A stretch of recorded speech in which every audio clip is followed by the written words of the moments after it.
We worked on turrets for the Martin Marauder. Yeah, Martin Marauder. Then from there, when we didn't need as many turrets, they changed over. They quit making the Martin Marauders because they was having a problem with them. So that's when they brought the 29s in. Then I worked upstairs on the 29s for a little while, and then they opened up the camouflage building, and I was transferred over there, and that's how I happened to work on the Enola Gay. Now, what was the camouflage building? Was that? That is the planes come from the main plant down to there. We check them, clean them, test them, and make sure they're ready to go out. We had to do the overall complete coverage of the whole plane before it went. We took them down to the hangar. And then we would take the thing down and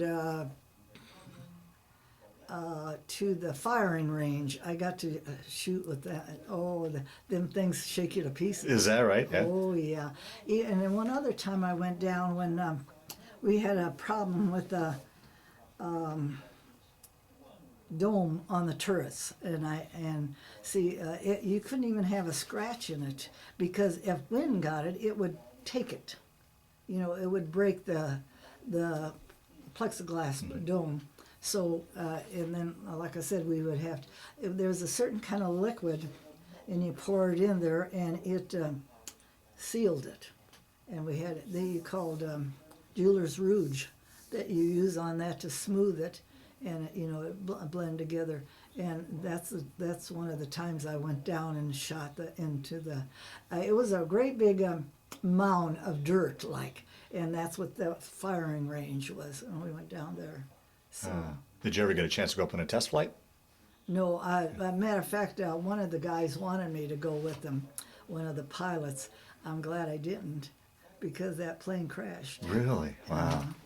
And there was only 5 girls, and I had to laugh, though, when Dan Holding and Vic Myers was our bosses. They were brother-in-laws. They were from Baltimore, Maryland. They brought them up. Anyhow, Dan wasn't too happy with women. When we come over, and he said to us, "I want to see who these girls are that they shipped over here." So we all came. We stood. How should I say?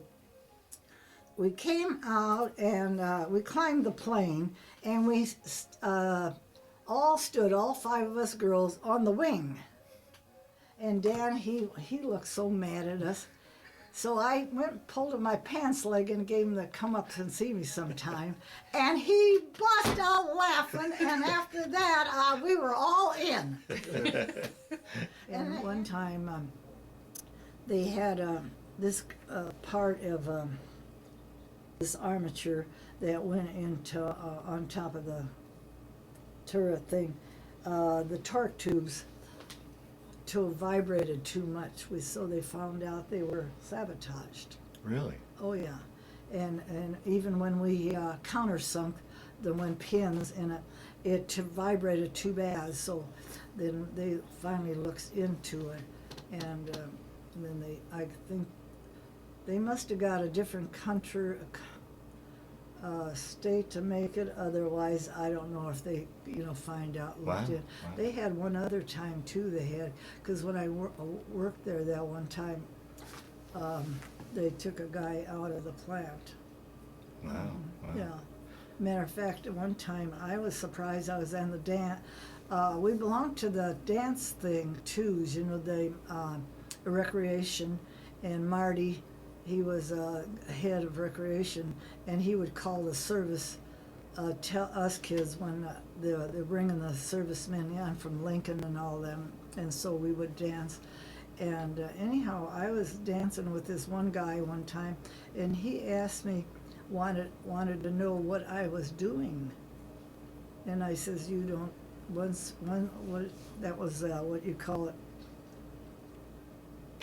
one slip, you know. Oh, loose lip ships? Yeah, Yeah. yeah. And I just looked at him and I walked away from him. Wow. Because, you know, I was surprised he would ask me. Because, like I said, when they told us about the bomb, when Dan told me, he said this plane is on a secret mission, and you're not to say anything. And like I said, I went home. I told my mother. I said, and you don't say nothing. And that was it. We never ever forgot it. Now, how do you think you got chosen to work on the plane? Were you? Well, I worked in the camouflage, and that's Okay. all I know. I There know. was only like I said, only 5 girls, but all the rest were men. So, and I liked it. Well, I think because, I don't know, I really enjoyed it. Yeah, yeah. You know, I think, and like I said, and in this book here, it made me mad because it says in there, Pitt says something about when he came to the plant to pick out this plane. He says they was stumbling into the place. We was tired, coming from a night before. We had a good time and not like we was drunk or something. And when I read that, I was mad, but I thought, you know, that's what they do. They baloney a lot of people, you know, like that. And I never did. I don't remember him though.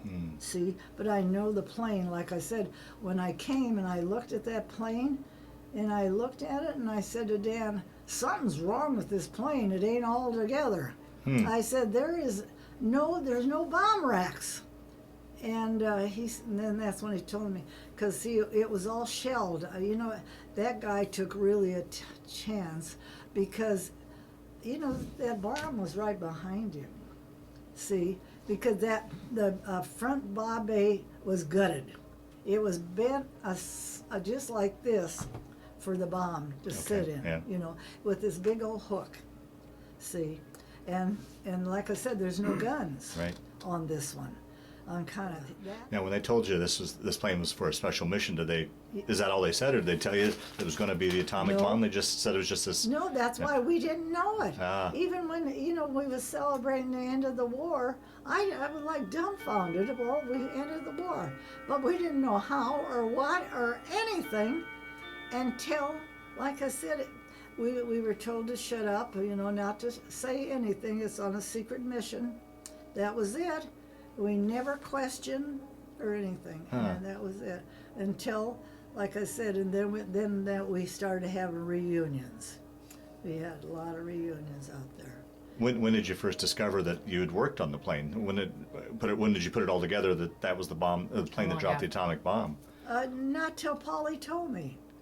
And that was many, many years later? Oh yeah, he, like I said, he was at Creighton in the grade school. We never even talked about it. We didn't know. Maybe somebody else wasn't as dumb as me, but I know I didn't either until Polly come from school, and he had to be about 15 years old, you know, to go to Creighton. So that was well, that would be 15 years. Wow. And I didn't realize it. I just went about my job, you know, and went to work and got married and everything, and then that woke us up. It seemed like everybody came alive then. And I don't know, maybe there was something in the papers. I can't remember why, but like I said, that is the first time I even thought about it. It was just one of them things.